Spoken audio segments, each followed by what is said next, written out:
ফেসবুকে কাজ করতে ইচ্ছুক, তারা নতুন ফেসবুকে কাজ করতে ইচ্ছুক, তা তারা জানিয়েছে যে কি করে তারা কাজ করবে। আচ্ছা, তাদের উদ্দেশ্যে আমি এই কথাটি বলছি যেটা আমার ক্ষেত্রে হয়েছিল। আমিও একজন বড় ফেসবুকার না, আমি একজন ছোট ফেসবুকার। সেই ছোট্ট ফেসবুকার হয়ে যতটুকু আমার পরিস্থিতি ট্রাগল করতে হয়েছে, সেই ট্রাগলের সূত্র অনুযায়ী সেই হিসাবে আমি কথাটি পেশ করছি। কথাটি হলো, ফেসবুকে নতুন কাজ করতে হলে আপনাদের ফার্স্ট 5,000 ফলোয়ার, এটা আপনাদের করতে হবে। এই 5,000 ফলোয়ার হয়ে যাওয়ার পরে আপনারা স্টার অপশানটি পেয়ে যাবেন, ফেসবুকের তরফ থেকে আপনারা স্টার অপশানটি পেয়ে যাবেন। আচ্ছা, কিন্তু এই 5,000 ফলোয়ারটা আপনারা জোগাড় করবেন কোথা থেকে? আপনারা যে ভিডিওগুলি বানাবেন সেই ভিডিওগুলি একদম পারফেক্ট, একদম মানে লোকে যে দেখবে, লোকে আপনাদের ভিডিওটি চালানোর ফলেই জানি স্কিপ না করে চলে যায়, সেরকমভাবে আপনারা ভিডিওটি বানান।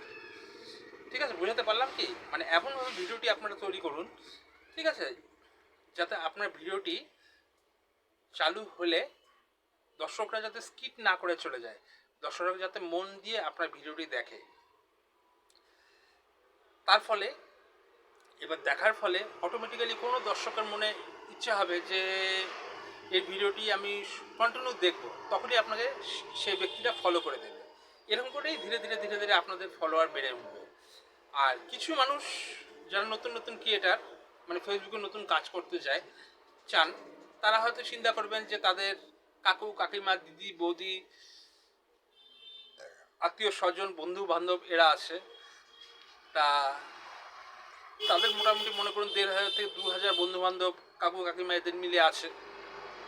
এদের প্রতিটা মোবাইলে গিয়ে যদি তাদেরকে ফলো করে আসা যায়, সেই মোবাইলগুলি দিয়ে তার মোবাইলে ফলো করে দিয়ে আসা যায়, তার ফলেই তো আপনাদের মোটামুটি 5,000 ফ্রেন্ড চলে আসবে। তাছাড়া তো আর বাইরের ফ্রেন্ডরা মিলে মোটামুটি চলে আসবে। কিন্তু পরবর্তীতে সেক্ষেত্রে আপনারা একটু বিপদে পড়বেন। সেক্ষেত্রে ধরুন আপনারা আপনাদের কাকু কাকিমা, বন্ধু বান্ধব, পাড়া প্রতিবেশী সমস্ত এদেরকে নিয়ে মনে করেন আপনারা নিয়ার অ্যাবাউট 2,000 ফলোয়ার্স বাড়ালেন।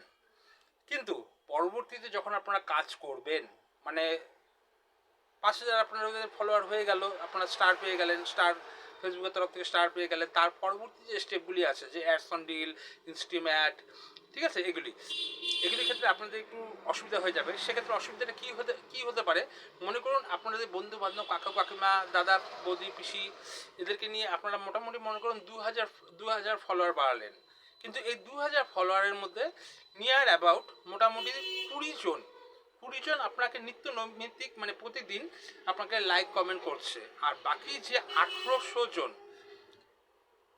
শুধু আপনার ভিডিওগুলি দেখছে এবং মজা নিচ্ছে এবং বিভিন্ন ধরনের সমালোচনা করছে, ঠিক আছে, সেক্ষেত্রে কিন্তু তারা কিন্তু আপনাকে লাইক কমেন্ট করছে না।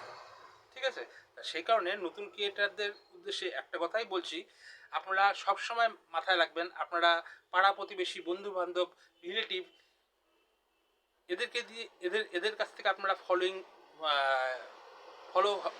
ফলো করাবেন আপনার পেজটিকে।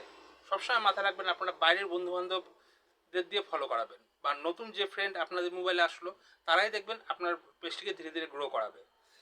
সেক্ষেত্রে আমি যে ভিডিওটি বানালাম, সেক্ষেত্রে হয়তো আমার ফেসবুকে অনেক বন্ধু বান্ধবরা আমার প্রতি রাগও হতে পারে, কিন্তু তারাই তাদের নিজের মনকে একটু প্রশ্ন করুক, তারা আমাকে সারাদিনে অন্তত কয়টা লাইক কমেন্ট করে, তাদের উদ্দেশ্যেই কথাটি বলছি।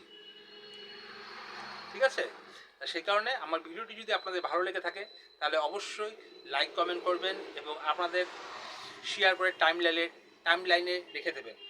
মনে রাখবেন। তাহলে আজকের মতো বাই বাই।